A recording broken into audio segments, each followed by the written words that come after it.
Syllabus बच्चों हमने देख लिया था। जो हमें एचपीएससी की स्क्रीनिंग का जो मतलब सारा सिलेबस था वो हमने देखा था। उसमें जो हम पहला चैप्टर मतलब स्टार्ट करेंगे वो करेंगे some basic concept of chemistry.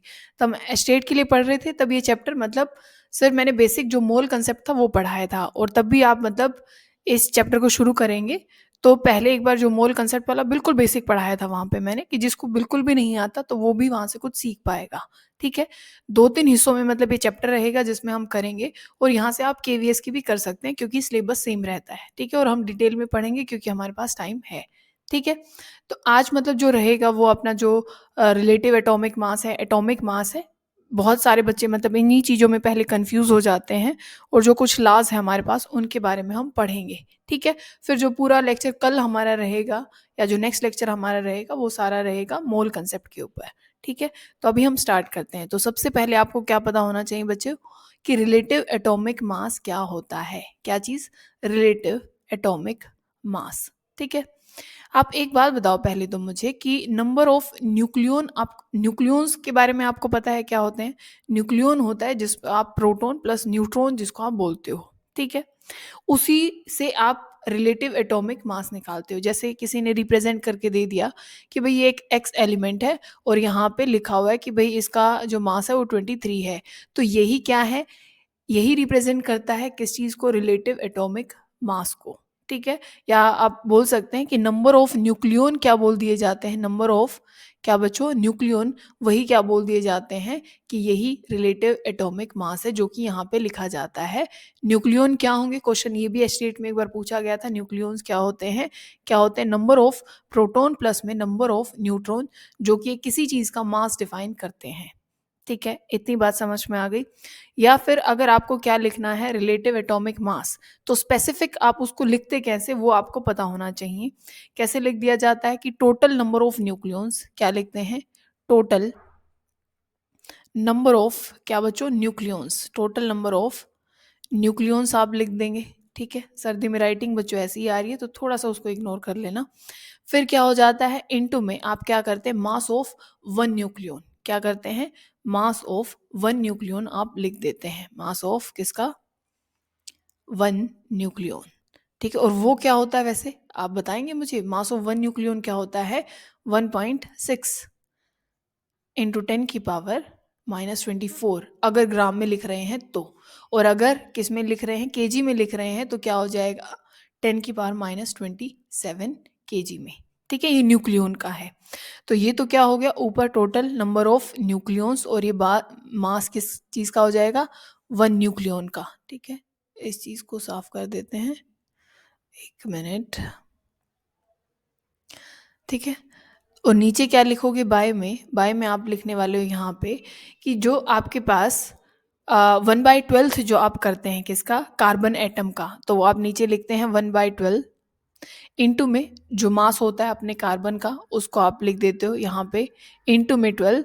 और यहाँ पे आप लिख देते हो मास ऑफ वन न्यूक्लियन जो कि ऊपर लिखा गया है। ऐसे क्या निकाला जाएगा? Relative atomic mass. ठीक है। ऐसे निकाला जाता है। ये क्या हो जाएगा? Mass of one nucleon. ठीक है। वैसे इससे ये कट जाएगा यहाँ पे, ये 12 से 12 कट जाएगा। तो all over relative atomic mass आप किस चीज़ से निकालते हैं? टोटल नंबर ऑफ न्यूक्लियन से। इतना आपको घुमाने की ज़रूरत है ही नहीं। ठीक है। एक तरीका और भी है इसको लिखने का। ठीक है। ये सारी चीज़ें आपको समझनी है। ठीक है। बहुत बार यहाँ बीच से क्वेश्चन पूछे गए हैं, चाहे आप केवीएस में देखें या फिर और जो अपना एस्टेट है, छोटे छोटे क्वेश्चन पूछ लिए जाते हैं कभी कभी। ठीक है। और फिर हम वहाँ फंस जाते हैं। या फिर आप इसको कैसे लिखेंगे वो देखो बच्चों।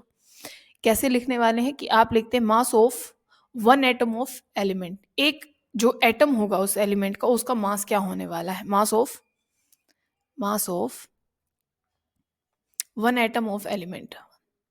एटम ऑफ उस एलिमेंट का। ठीक है। एक एटम का मास बाय में आप 1/12 करेंगे। किसका करेंगे? मास ऑफ वन जो C12 एटम है उसका। किसका? Mass of C12 atom. ठीक है। अब एक बात को समझना, ये जो सारा लिखा गया है ना 1/12 इंटू में मास ऑफ किसका? कार्बन 12 एटम का।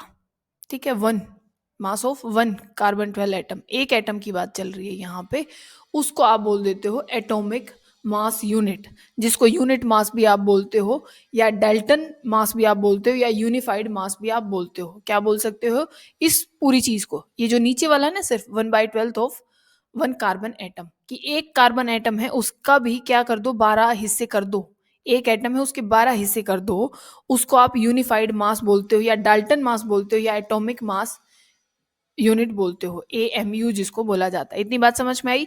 एक कार्बन एटम है, उसके 12 हिस्से करने हैं, उसका जो मास होगा, उस 12वें हिस्से का जो मास होगा, ठीक है, वही एटॉमिक मास, डाल्टन मास या यूनिफाइड मास बोला जाता है। या तो AMU लिखो, या फिर U लिखो यूनिफाइड मास, या फिर DA डाल्टन मास जिसको आप बोलोगे, ठीक है, ये आप लिख सकते हो। ठीक है, ये नीचे वाली बात हुई कि ये एक AMU है, और mass of one atom of element, इसको एटॉमिक मास बोलते हो। एक एटम का मास क्या कहलाएगा? Atomic mass. ऊपर वाली चीज तो क्या हो गई? एटॉमिक मास हो गया। नीचे वाला क्या हो गया? AMU हो गया। और ये हमारे पास क्या हो गया? Relative atomic mass. मतलब आप लिख सकते हो ये एटॉमिक मास, नीचे AMU। तो मान लो इनमें से आपको कुछ भी निकालना है तो शायद आप निकाल सकते हो। ठीक है, कैसे निकाल सकते हो? मान लो आपको एटॉमिक मास निकालना है तो AMU को यहाँ ले जाओ कि रिलेटिव एटॉमिक मास इनटू में 1 AMU एटॉमिक मास यूनिट, वो क्या हो जाएगा आपके पास? वो आपके पास हो जाएगा एटॉमिक मास। इतनी बात समझ में आ गई? ठीक है, आपको ये भी पता लग गया रिलेटिव एटॉमिक मास डायरेक्ट निकालना है नंबर ऑफ न्यूक्लियन से। ठीक है, फिर क्या है कि आपको पता होना चाहिए, एक होता है ग्राम एटॉमिक मास। क्या होता है बच्चों? सबसे ज्यादा कंफ्यूज होते हैं बच्चों इसमें।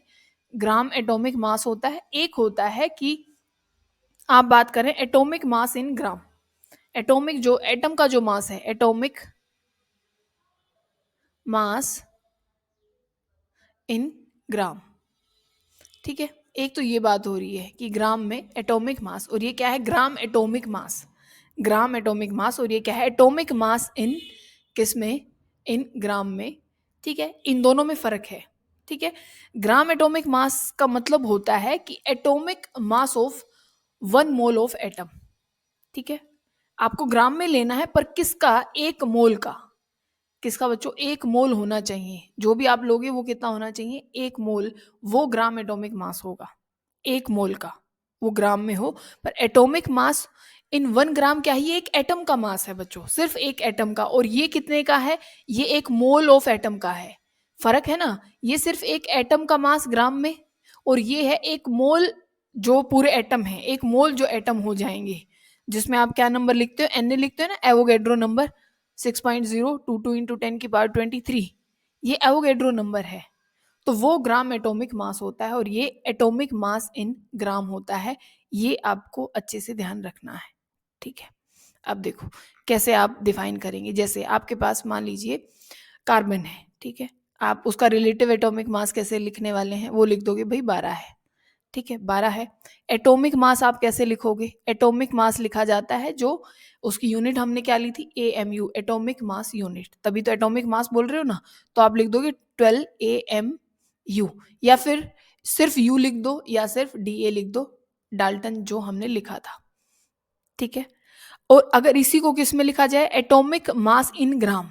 एटॉमिक मास इन ग्राम, तो उसके लिए आप कर दोगे कि भाई जो भी आपके पास मास है उसको मल्टीप्लाई कर दोगे 1.66 इंटू 10⁻⁻24 से।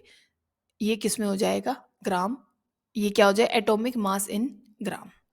पर आपसे कोई निकलवाए कि ये निकालो भाई gram atomic mass, gram atomic mass, तो आपको क्या करना वो ध्यान से समझना। कि हमने बोला ना कि 1 मोल का, 1 मोल जो एटम होंगे उनका जो मास लिया जाएगा ग्राम में, वो होगा ग्राम एटॉमिक मास। तो सिंपल बात है, आपके पास मान लीजिए कार्बन का हम करने और ग्राम एटॉमिक मास निकालना है, तो पहले तो उसको किस में कन्वर्ट करो? जो पहले उसको, एक जो एटम है उसको ग्राम में कन्वर्ट कर दो। एक एटम को पहले यही तो करोगे ना कि ग्राम में कन्वर्ट कर दो उसको। तो उसके लिए सिंपल करना है कि ये जो 1.66 इंटू 10⁻24 है, इससे मल्टीप्लाई करो।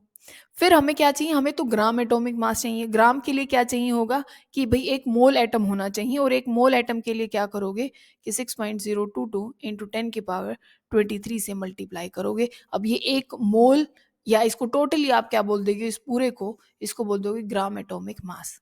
और इन दोनों को मल्टीप्लाई करते हो बच्चों तो लगभग 1 के पास आता है।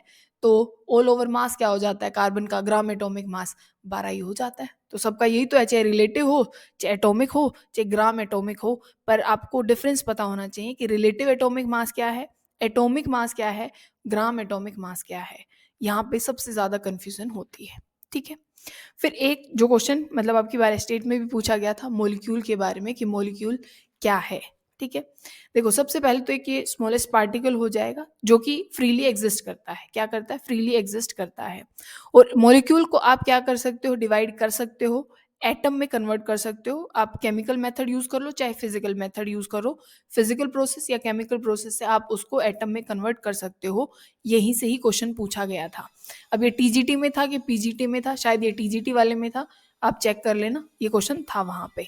फिर बात आती है बच्चों एटोमिसिटी की। एटोमिसिटी क्या होती है, एटोमिसिटी होता है कि एक मॉलिक्यूल में कितने नंबर ऑफ एटम है। जैसे H2SO4 है या O3 है, या आपके पास जैसे O3 है तो कितने नंबर ऑफ एटम है, 3 है। आपके पास H2SO4 है, टोटल कितने हैं भाई, 4 ये एटम हो गए, एक ये हो गया, 2 ये, तो कितने हो गए, 7 हो गए। और जैसे H2 है, कितने एटम हैं भाई, 2 हैं, तो एटोमिसिटी क्या हो गई, 2 हो गई। तो ये टीजीटी वाले में मतलब पूछा जाता है, आपको पता होना चाहिए ऑल ओवर एटोमिसिटी क्या चीज होती है। ठीक है, बोलो बात समझ में आ गई।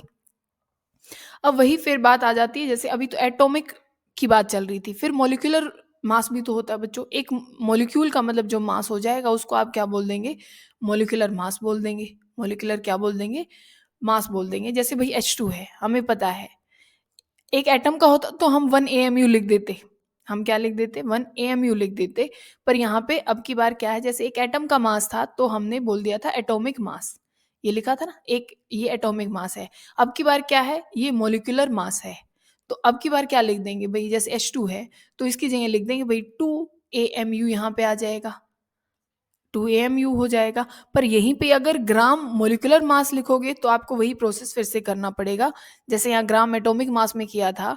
तो अब की बार ग्राम मोलिकुलर मास में क्या करने वाले हो, वही करोगे भाई 2, पर पहले इसको ग्राम में कन्वर्ट करोगे एक एटम के मास को, फिर वही मल्टीप्लाई कर दोगे 1.66 इंटू 10⁻24 से। और फिर आपको, क्योंकि एक ग्राम की पूरे ग्राम एटॉमिक मास की बात हुई है, मतलब एक मोल का जो पूरा मास हो जाएगा। और मोल को आप किससे डिफाइन करेंगे, फिर Na जो एवोगेड्रो नंबर है, तब जा करके वो मोलिकुलर मास जो ग्राम मोलिकुलर मास है उसमें कन्वर्ट होने वाला है। ठीक है, इतनी बात समझ में आ गई होगी।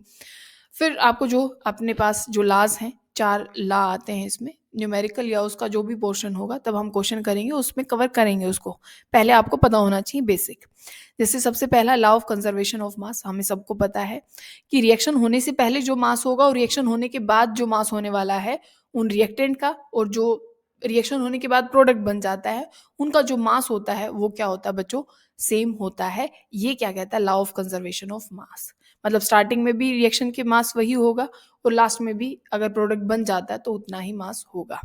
मतलब वैसे तो आपको पता है ये प्रॉपरली मतलब हर जगह लगता नहीं है, हर रिएक्शन में आपको लगता हुआ नहीं नजर आएगा, इसकी बहुत सारी लिमिटेशन अपने आप में है, पर ये ला यही बात हमें कहता है। ठीक है, फिर ये चीज़ हमें पता लगी कि भाई और सारी एनर्जीज में वो क्या हो जाता है, कन्वर्ट हो जाता है, वो अलग बात हो जाती है। ठीक है, फिर हमारे पास क्या आता है, लॉ ऑफ कांस्टेंट। और आप डेफिनेट प्रोपोर्शन जो ला है हमारे पास वो आता है, law of constant proportion by mass जिसको आप बोलते हो। ठीक है, यहाँ पे क्या है कि अगर आप एक कंपाउंड की बात करते हैं, ठीक है, वो क्या बोलता है, एक बार स्टेटमेंट की अगर हम बात करें कि a given compound always contain exactly the same proportion of element. ठीक है, जैसे मान लो आप, सिंपल सी बात है, इस बात से आप समझ जाएंगे। H2 आपके पास है बच्चों, ठीक है, हम कौन सा लॉ पढ़ रहे हैं, law of constant proportion by mass. ठीक है, आपके पास H2 है, पानी चाहे भारत का हो, ऑस्ट्रेलिया का हो, इंग्लैंड का हो, पाकिस्तान का हो, कहीं का भी हो, पानी तो मतलब आप फॉर्मूला तो क्या लिखेंगे, H2O ही होगा। चाहे वो किसी भी सोर्स से आ रहा हो, किसी भी जगह से आ रहा हो, उससे कोई फर्क नहीं पड़ता है। उसका जो कंबाइन, अगर आपको पानी बनाना है ना तो आपको 2 H2 ये लेने पड़ेंगे, मतलब एटम लेने पड़ेंगे और एक ऑक्सीजन लेना पड़ेगा। अगर आप इस रेशो को, इस मास की रेशो को अगर बदलते हैं तो कुछ और क्या बन जाएगा, प्रोडक्ट बन जाएगा।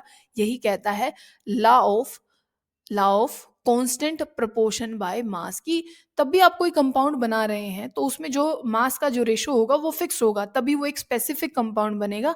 अगर आप बदल देते हैं उस रेशो को या उस मास को तो वो कोई और कंपाउंड बन सकता है। देखो यहाँ पे क्या है कि भाई हाइड्रोजन का मास 2 ही है और इसका क्या हो जाएगा 16 हो जाएगा। ठीक है, इसको आप कट कर सकते हैं, ये क्या हो जाएगा 1:8। पानी बनेगा तो वो 1 रेशो किसमें 8 में ही बनने वाला है। अगर आप इस रेशो को बदल देते हैं, अगर आप कुछ भी करते हैं भाई H2O2 बन जाएगा या कोई और चीज यहाँ पे बन जाएगी, पर वो पानी नहीं बनेगा। तो अगर आप कोई एक स्पेसिफिक कंपाउंड बनाना चाह रहे हैं तो वहाँ स्पेसिफिक मास की रेशो होनी चाहिए। वो फिर पानी चाहे कहीं का भी हो, जैसे मैंने बताया, या CO2 हो, कहीं से भी आ रही हो वो CO2 ही बनेगी, कोई अलग वहां प्रपोर्शन हो नहीं जाएगा। ठीक है, ये कौन सा लॉ कहता है, लॉ ऑफ डेफिनेट प्रोपोर्शन या कांस्टेंट प्रोपोर्शन बाय मास, ये यहाँ से चीज निकल के आती है। ठीक है, इतनी बात आप सबको समझ में आ गई होगी। फिर हमारे पास आता है लॉ ऑफ मल्टीपल प्रोपोर्शन। ठीक है, ये भी बहुत आसान है, कोई मुश्किल बात इसमें है नहीं। इसमें क्या होता है कि भाई एक जो आपके पास क्या रहेगा, एटम रहेगा, उसका देखो लॉ क्या है, law of multiple proportion, multiple. ठीक है, एक को कांस्टेंट रखते हुए दूसरे को क्या है, अगर आप मास को क्या कर देते हैं, डिफरेंट कर देते हैं, मास को चेंज कर देते हैं, तो वहां पे आपका एक तो मतलब कंपाउंड अलग बनेगा और एक क्या चीज हो जाएगी कि वो जो दोनों मतलब डिफरेंट जिसका मास है वो सिंपलेस्ट रेशो में एक दूसरे को वेरी करने वाले हैं। जैसे आपके पास CO है और CO2 है, यहाँ पे एक चीज तो 100% है कि कार्बन का मास फिक्स है कि भाई इसका भी यहाँ पे 12 है, इसका भी 12 है। हमने किसका वेरी किया, ऑक्सीजन का वेरी कर दिया कि भाई यहाँ पे 16 था और यहाँ पे क्या कर दिया 32 कर दिया है। ठीक है, तो रेशो क्या रही भाई, 16:32 आप लिख सकते हो या 1:2 लिख सकते हो। ठीक है, तो ये आपस में क्या है, एक फिक्स रेशो में क्या है इनका मतलब एक फिक्स रेशो बेयर करने वाले हैं, एक फिक्स रेशो रखने वाले हैं। ठीक है, आपस में, और ये कांस्टेंट रहेगा और दोनों अलग अलग कंपाउंड बने, किसको एक को फिक्स रखते हुए दूसरे का मास अगर थोड़ा सा भी मतलब क्या है मतलब चेंज होता है तो वो एक तो फिक्स्ड अपना मास का रेशो रखने वाले हैं। ठीक है, एक प्रोपोर्शन रखेंगे सिंपल वाली और एक अलग कंपाउंड वहां पे बन जाएगा, ये कहता है लॉ ऑफ मल्टीपल प्रोपोर्शन। ठीक है, क्योंकि यहाँ पे प्रोपोर्शन क्या हुए हैं, अलग अलग हुए हैं और कंपाउंड अलग अलग फिर वहां पे बन जाएंगे। इनकी क्या करने से, क्योंकि O था हमने डबल कर दिया CO2। ठीक है, उसी से नाम आया लॉ ऑफ मल्टीपल प्रोपोर्शन, अलग अलग प्रोपोर्शन हमने उस चीज का लिया है। ठीक है, इतनी बात समझ में आ गई। फिर